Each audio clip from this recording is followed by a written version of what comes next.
But a couple of things I'd like to point out that I only learned fairly recently.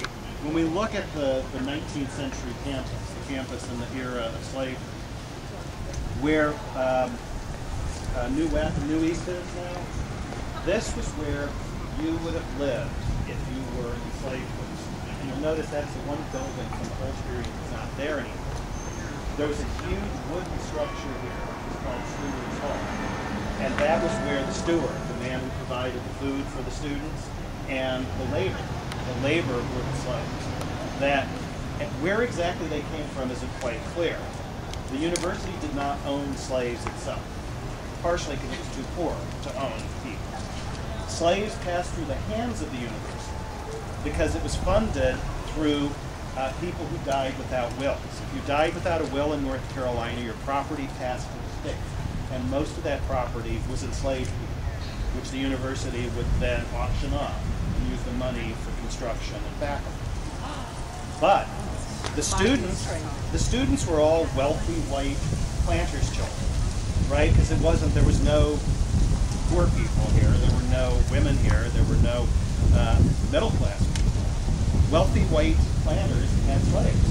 Some of the students brought their slaves with them, and if they did, they were housed in students' halls. Many of the students didn't bring enslaved people with them, and so the university would provide labor.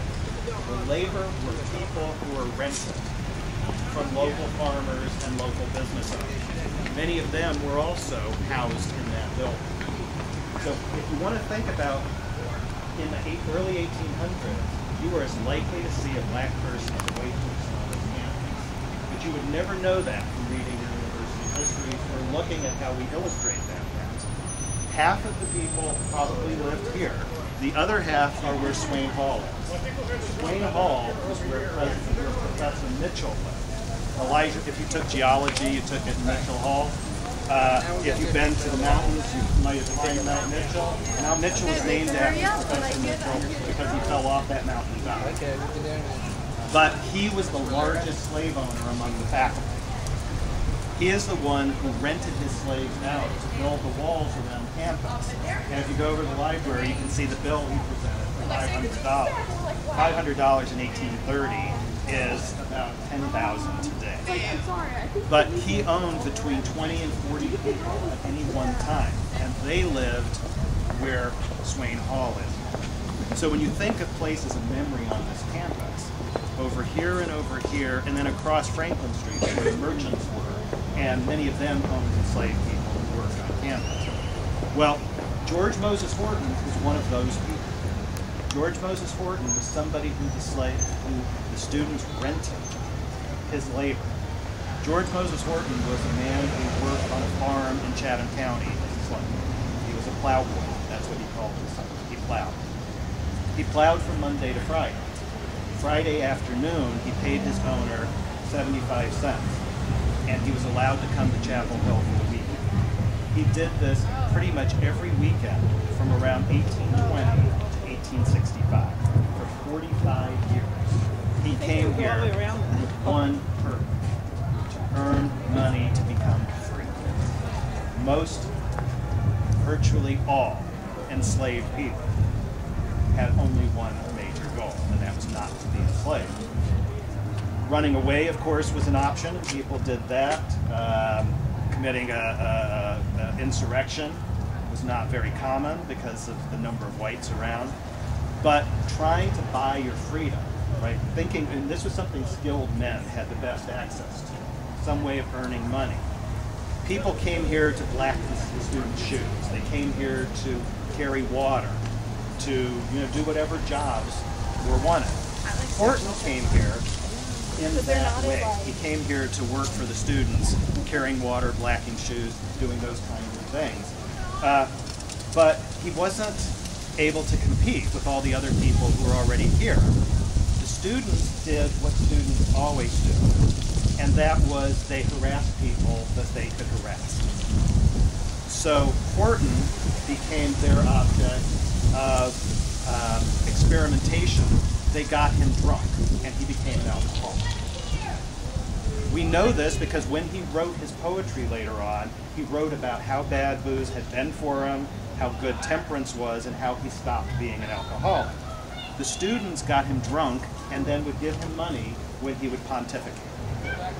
And you know how drunk people are, right? And they would laugh at him, they would mock him. He realized that this was not good, right? He had a degree of self-awareness that was amazing if you consider the circumstances. There were other people on this campus who the students would pay money to break boards over their head for their entertainment, or who would howl like dogs.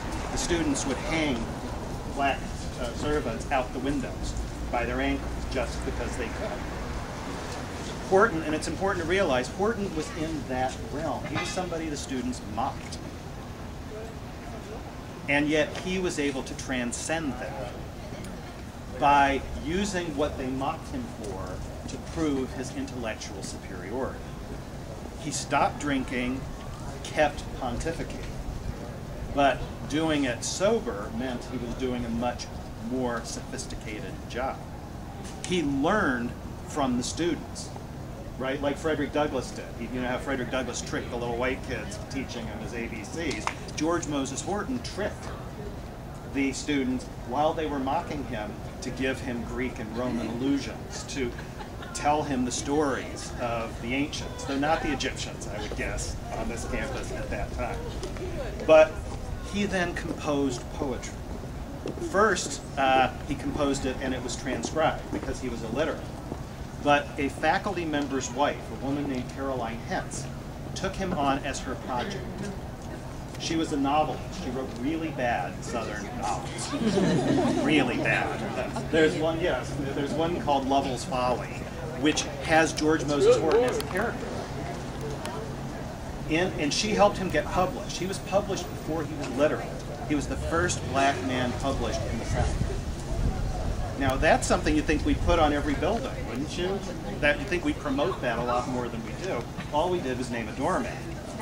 Which, well, it's very, and that's a problem because how he was treated by the students does not make us look very good. What makes us look even worse is he petitioned President Swain for his freedom. He petitioned him and said, I will give you all the profits of my writing if you will help get me free, if you will send my petition to William Lloyd Garrison, to David Walker, to people who could help. We know this because if you go to the library, all those petitions are still in his records. He never sent them forward. He never did anything to help Horton.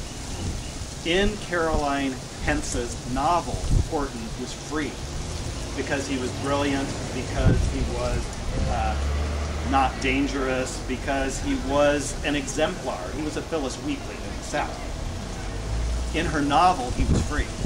And many of my students and some newspaper articles I've seen talk about his freedom because it's what should have happened, but he wasn't. The real story is George Moses Horton, the Black Bard of North Carolina, was free at exactly the same moment that the other 300,000 enslaved North Carolinians became free. And that was when the Union troops moved through. When the Union came through Chapel Hill, George Moses Horton got right in their line and walked to Philadelphia and never, ever looked back. He was born in Virginia, so he was not a Tar Heel born.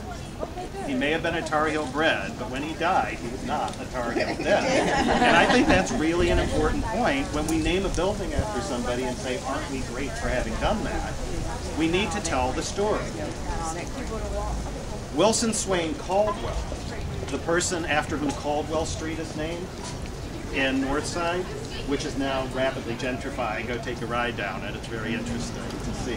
But Wilson Swain Caldwell was born where Spencer Dorman is, and he died down Cameron Avenue. In between, he was a slave on this campus who was the son of the slaves of the first two presidents.